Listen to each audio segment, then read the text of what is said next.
to the Weekly Bioanalysis, a KCAS podcast.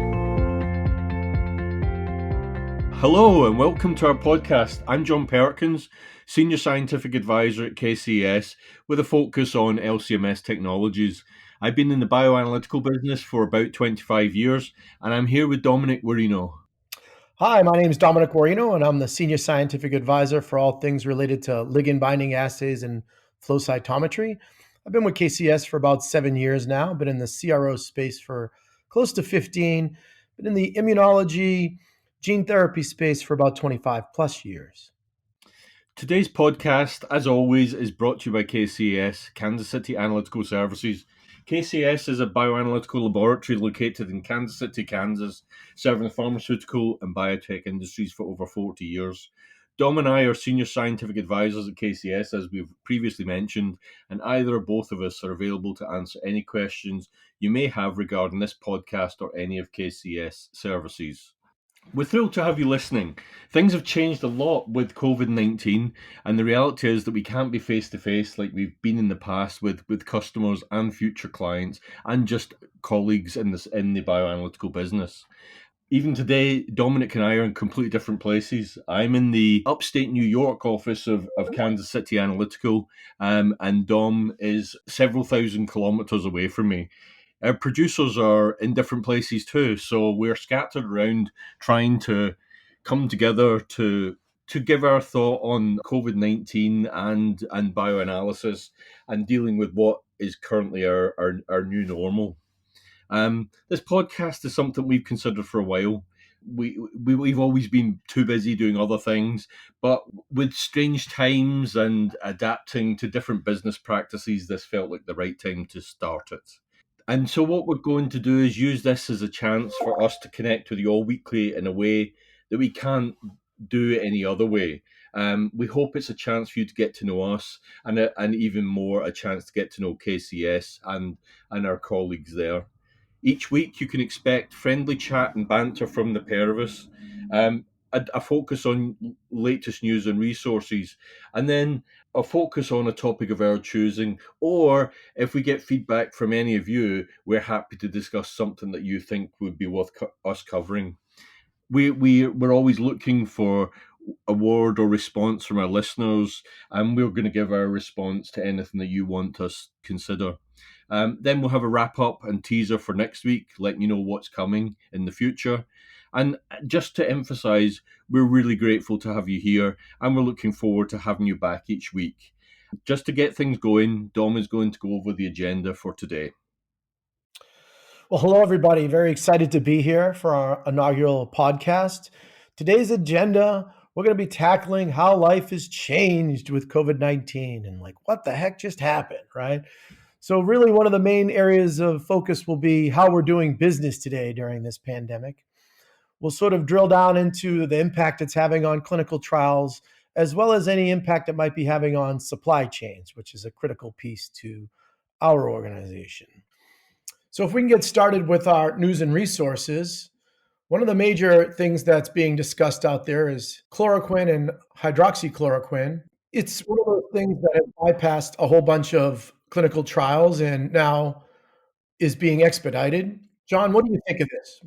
Yeah, I'm going to stop you there because it's we're not really approved for COVID-19 for chloroquine, hydroxychloroquine.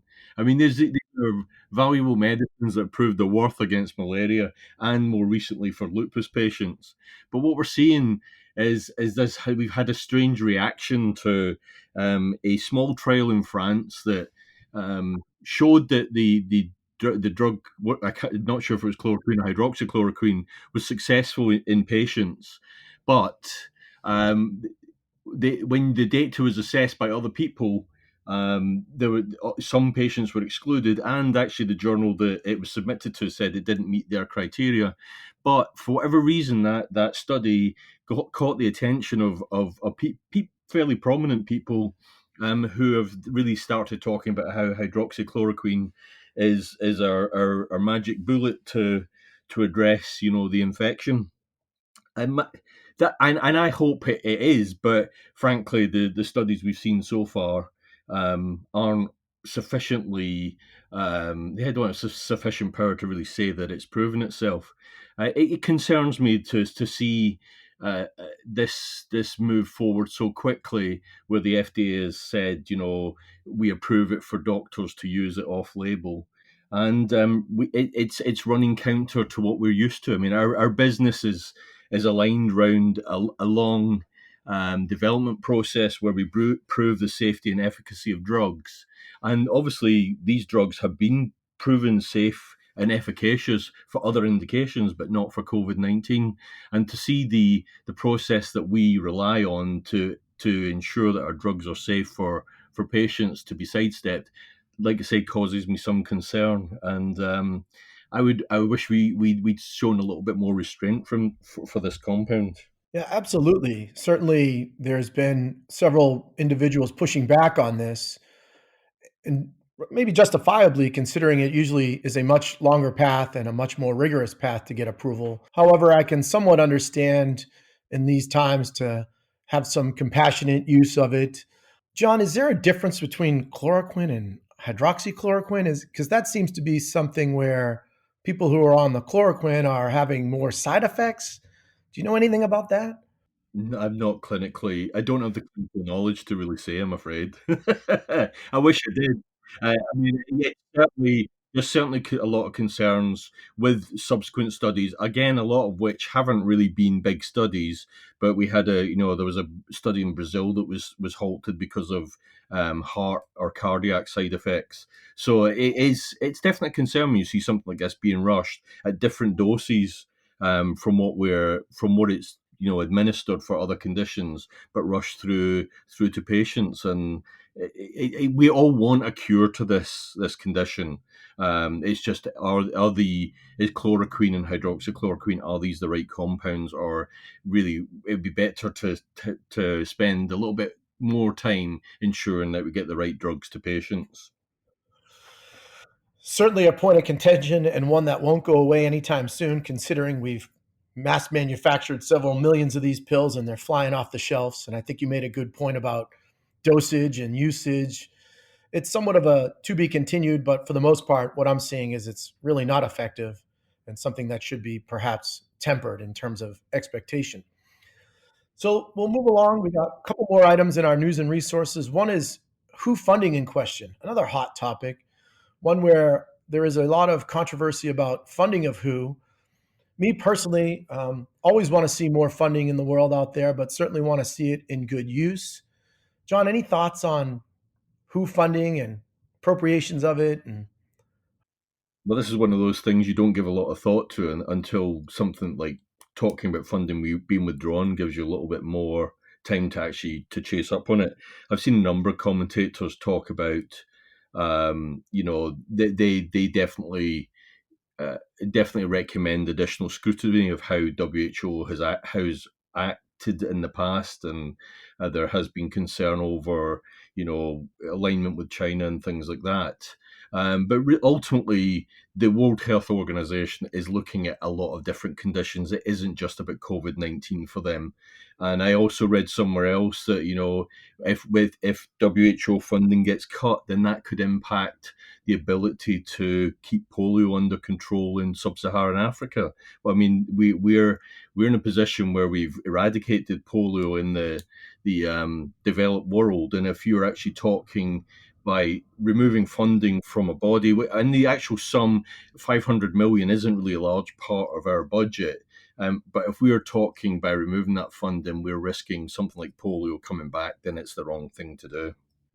yeah, I couldn't agree more, John. I think you touched on it. We'd like to see the funding go to the right sources, and certainly for the most part, WHO has been instrumental in vaccines and not just polio in resource poor or underdeveloped nations.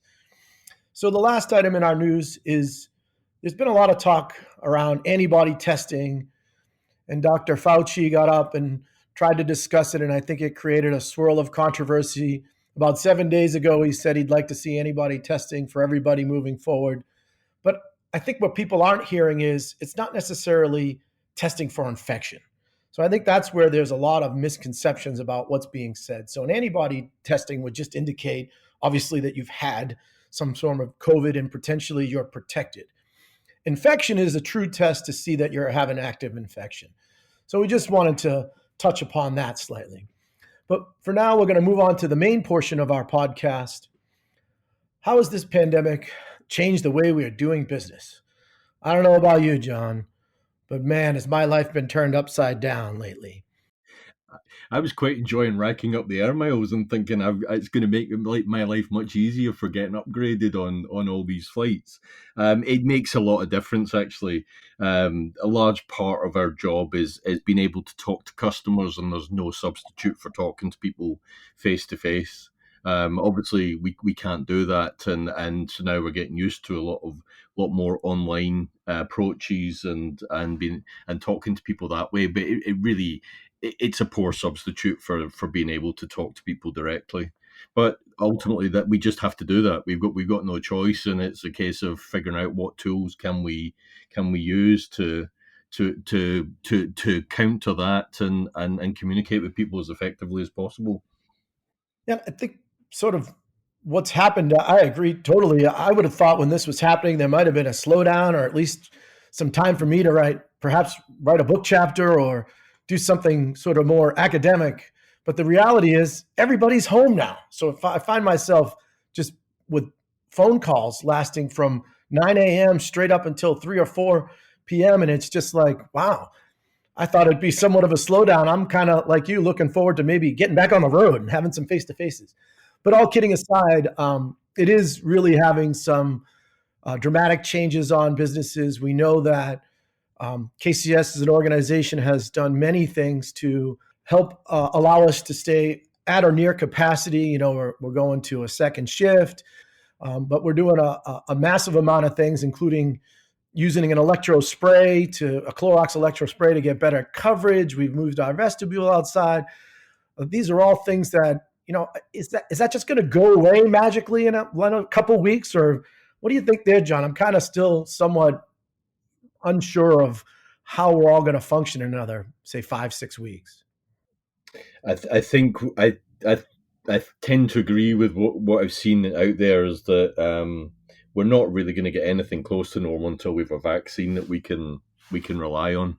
I think that we're going to have to maintain controls in place simply because of the infectious nature of this virus. I think the one thing that I like is different for now. I remember the last sort of recession we went through. At least this is talking about the pharmaceutical industry. In 2008, we just basically saw business drop off a cliff. This is a different situation where actually work is still continuing, but what we're seeing is a lot of attention where people that we're working with are now reassessing some of their drugs in their pipeline, see if they can actually do something to help address COVID-19. So there is actually there's additional work out there that we're able to support, and we've been doing kitting for a couple of studies, and we have other customers that we're actively discussing support in their studies. So I think at least although there's been a lot of job losses and some of the other like hospitality industries are obviously it's going to be very tough for them to recover. At least our industry is one where we can see that there's at least a path forward where a lot is still happening. Absolutely. We're definitely going to touch on vaccines and drugs that are being repurposed. That's next week's podcast, John. No, If you're interested in vaccines, Johnson & Johnson, I actually saw on their website, are doing a weekly video of the path to a vaccine. They announced very early that they had a vaccine candidate, and so they're doing a weekly half-hour video about the vaccine, and it gives some of the background to need of a vaccine, types of vaccines, and things like that. Actually, it's very informative, and it's definitely worth looking out for. yeah, I'm excited to talk about that next week. Really, having studied them extensively as a graduate student. So, along with other things that are being impacted by COVID, one is clinical trials altogether. Even just today, I saw a company called Bellicum down in Houston had all of their CAR T cell trials put on halt. I think in the coming weeks, we're going to see a lot more of that. I feel like there is this, we hear a lot of it's going to be a couple weeks. there's a couple week delay. That's a lot of, I'd say, 8 out of 10 of our current clients are saying, yeah, we're just experiencing maybe a 2 to 4 week delay. Some aren't experiencing any, but what's happening is every 2 to 3 weeks, we're hearing 2 to 3 more weeks. So I do think there's going to be a pretty substantial impact on clinical trials. I think it's already happening, meaning clinical trials unrelated to COVID. So in one area, we're going to see a substantial drop off in therapeutics that are non-COVID, but then we're seeing this big spike in COVID clinical trials. And again, we'll cover some of that in subsequent podcasts. Any thoughts on how an impact on clinical trials and what you're hearing and seeing, John? I'm not seeing or hearing much different from you. I mean, it might be that the delay of 2 or 3 weeks at a time that then is updated with another 2 or 3 week delay pretty much mirrors what we're hearing from the States in terms of lockdowns and things like that. I mean, I think from our perspective, we're hearing delay in clinical work, but the animal work is still going ahead as we move forward with other medications. Um, I mean, so that's one thing we're definitely noticing. Hey, John, let's take a small step back into the topic of how it's changed the way we're doing business. Obviously, we can't do face to face meetings anymore. That's had a big impact on our business development team, who now has to adjust. So, there are many things we're doing. For example, we had a bid defense yesterday that we had to do online. Normally, we would have been doing that in a face to face setting. I think that makes it somewhat challenging, not only for us as a CRO who's trying to, um, you know, win business. I think the sponsors and the clients that are out there have a real difficulty trying to establish what what groups they want to work with, due to the fact that you can't really get a face with a name. And I think there is some amount of, despite all the advances in technology and how crystal clear you can have Skypes and Zooms and all that, I still think it means something to get to see somebody and things of that nature. So, John, is there any other things around the way we're doing business and so forth that you see are changing dramatically? I mean, I totally agree. I think it's the face to face is key. That's where we all want to be because that's the way. It's the way you build trust to do. I mean, we could do things more over Zoom. That's something we're not necessarily doing, and maybe that's something we need to look more at. We tend.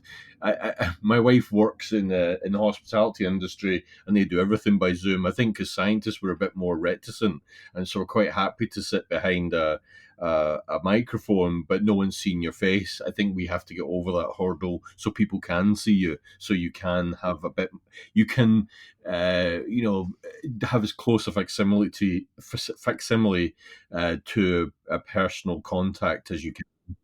Yeah, absolutely. You like to get to a whiteboard and start drawing things, or we all want to be scientists, and that kind of gets removed. You can't really tell what sort of passion someone might have, or even knowledge. When you're in a face to face, you can really demonstrate or get an understanding of, hey, this person really gets and understands what I'm doing.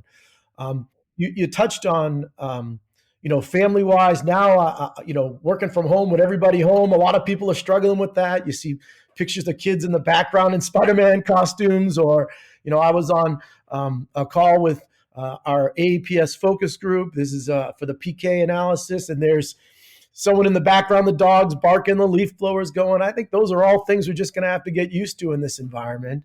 But certainly there are some changes coming in terms of how we're going to be moving forward with how we conduct business. And even, do you think by midsummer people are going to be welcoming you into their facility? Or that brings up another point. Even getting into a facility, 6 weeks ago, 7 weeks ago now, we started taking people's temperature and making them fill out 4 or 5 a questionnaire, and moved our vestibule outside. All things that are very proactive to help protect not only our the individuals working in our organization, but also wanting the people coming into the organization to understand that they have to be sure that they're healthy.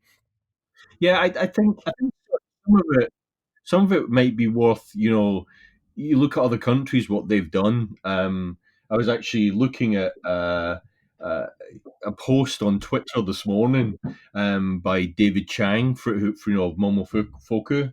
And he had sent a message to say, obviously there's a lot of our restaurants in this country, you're not sitting in, you can only do takeout.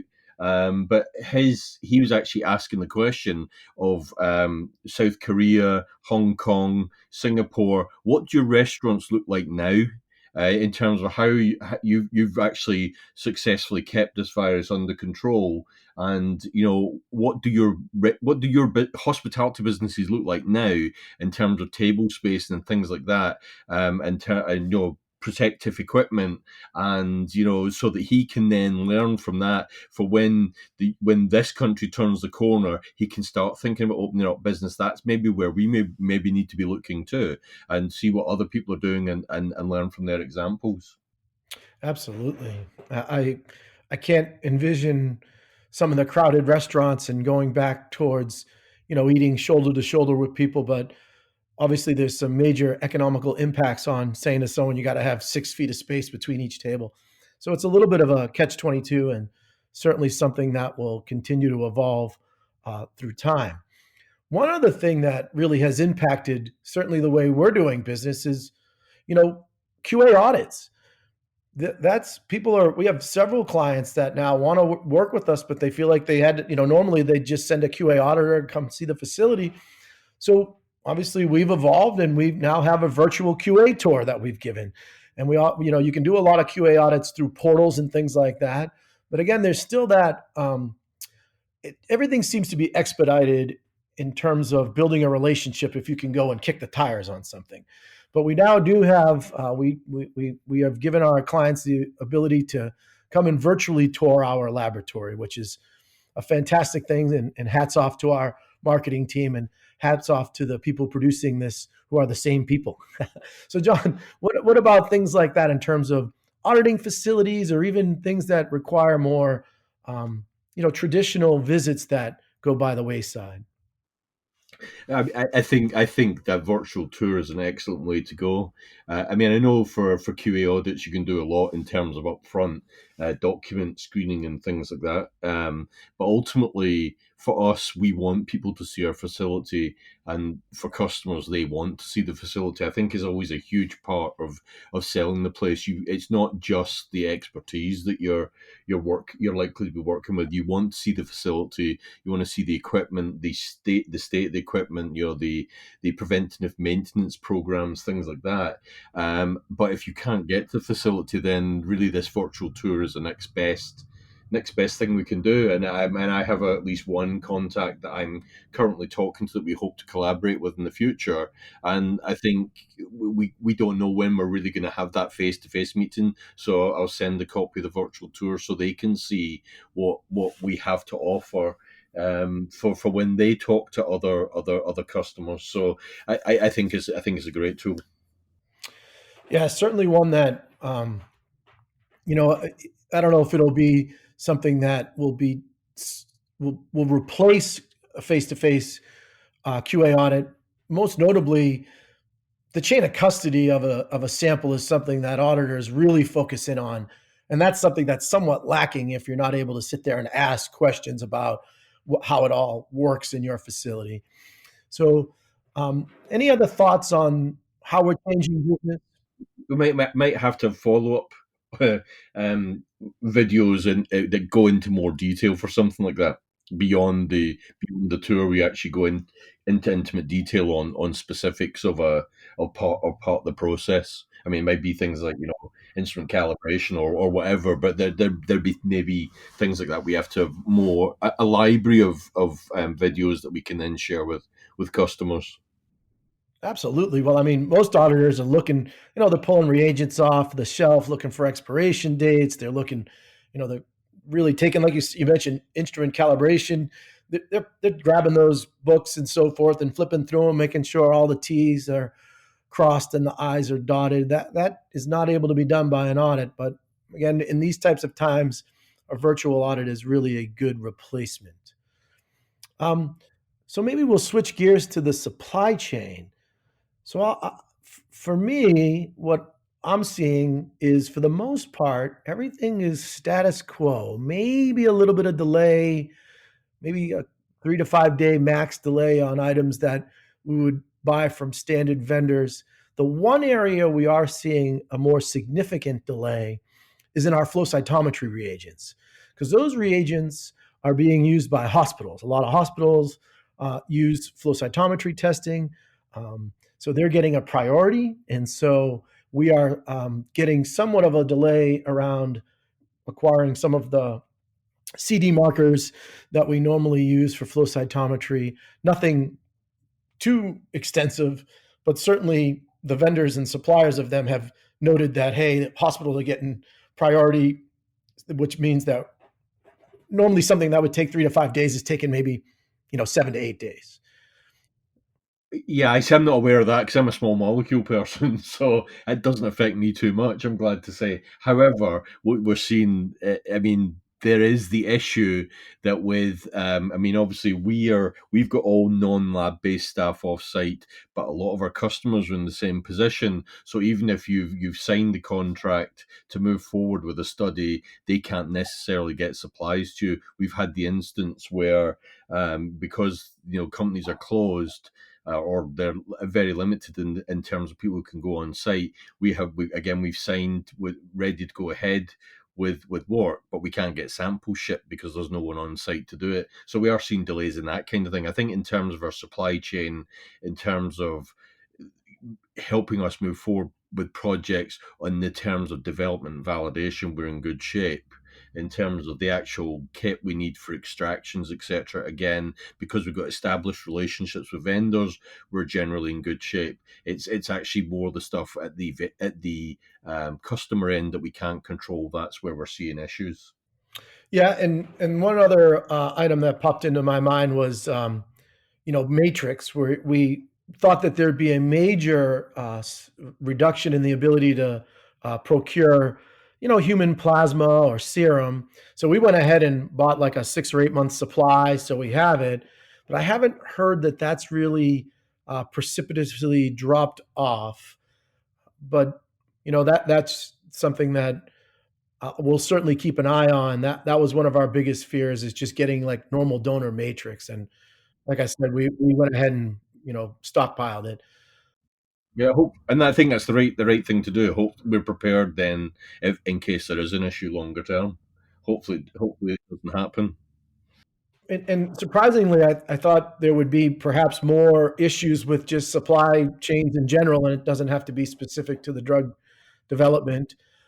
But one of the stories that I had heard about was truck drivers not being able to get to fast food restaurants or even able to get to restaurants to eat. So there were many a story of state trooper providing food for people. I think there's been a lot of workarounds now. I think a lot of businesses, at least in the restaurant space, have adapted, either putting up plexiglass on their drive-through windows. I've seen a wide variety of things that people are doing to help protect the people working there. And then additionally, there's just been more curbside things going on, so that again people can eat. I think it's been pretty impressive how we've seen a lot of businesses adapt, and we've adapted similarly, and this is what we do. I think it's lucky for bioanalysis we don't use milk, flour, or toilet paper, so we're pretty secure in terms of what we have coming to us. Oh, funny side story about that. I was trying to get some non-fat dry milk to make pizza dough, because I love to make the pizza. There's none of it. I couldn't find it online. I couldn't find it at a grocery store. I mean, it is gone. Apparently, it's used for some baby food or something. But geez, like you said, the toilet paper and the cleaning supplies, who knows what people do. The sacrifices you have to make, it's terrible. Yeah. So I just went down to a local pizza shop. They sold me the dough, which might be my way in the future.